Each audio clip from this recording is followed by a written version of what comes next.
Hello again and welcome back. In this video, we'll cover our next arts integrated activity, the Echo Foldable.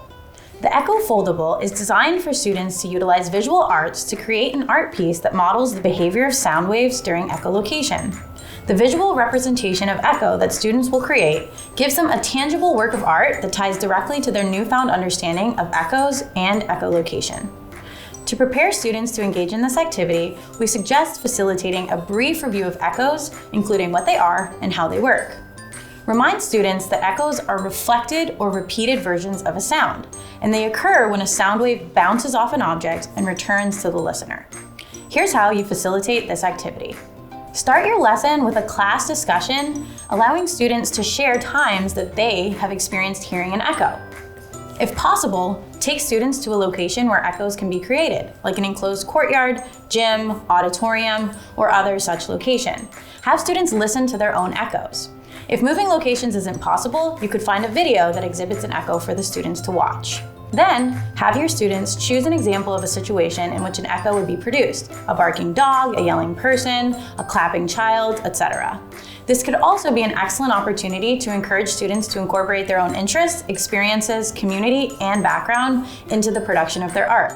For example, a student might remember exploring a cave when visiting the island that his family is from and hearing his mom's speech creating an echo through the cave.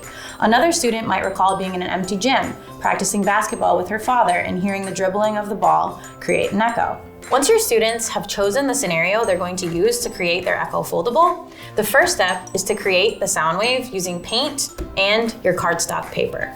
First, have your students take a cardstock paper, 8.5 by 11 is fine. If you'd like to go larger, that is fine as well, and fold it directly down the middle. Remind them to use the edges as their guide to make sure they get a nice, neat fold down the middle. I also like to remind students to use their fingernail or some other straight edge to really bend the paper down the middle so they get that nice, even dividing line. Now it's time to create our sound wave. So your students should have already decided a scenario and thought about what type of sound their scenario makes. Is it high volume and low pitch? Is it high volume and high frequency, etc.? We're going to be using acrylic paint. You could also use tempera, but it might be helpful, especially with first graders, to have them sketch their wave with pencil first. Much easier to clean up pencil than paint on paper. So in this example, I will draw a high volume, high frequency wave.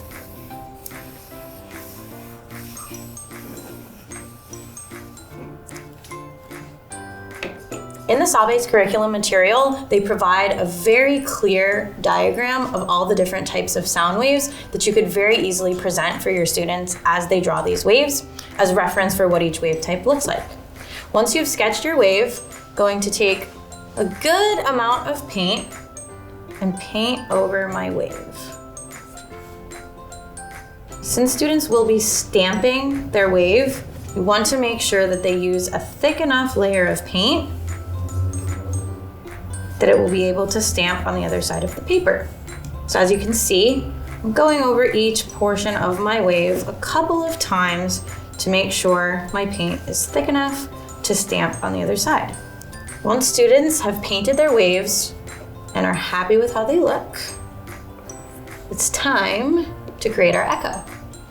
To do this, I'm going to very carefully fold my paper over, flatten it down, and stamp. Just like how a sound wave creates an echo when it bounces off of another object, we are creating a model of an echo by mirroring our sound wave on the other side of our paper, like so. Once students have created their foldable, you'll see the original sound wave on one side and the echo mirrored on the other side. Let's look at what some finished examples look like. Once their waves and echoes have dried, students can use any materials such as crayons, colored pencils, or markers to now draw the scenario in which their echo was created.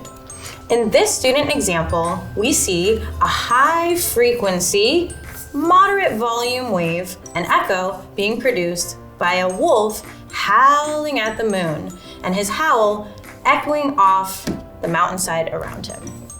In this example, we see a lower volume, lower frequency sound and echo being produced when a student is practicing her basketball dribbling in an empty gym, and the sound of her basketball dribbling off the wood floor reflects off the wall of the empty gymnasium. Remember that this activity is an opportunity not only for your students to review their understanding of volume, pitch, echoes, and echolocation, but a great opportunity for your students to unleash their creativity and their interests by incorporating that into their Echo Foldable. If possible, find a place in the classroom or on a bulletin board to showcase student work.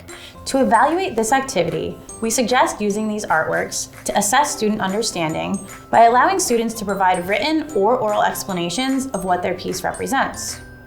A student who truly demonstrates understanding should be able to utilize their artwork to explain what an echo is and how it is produced.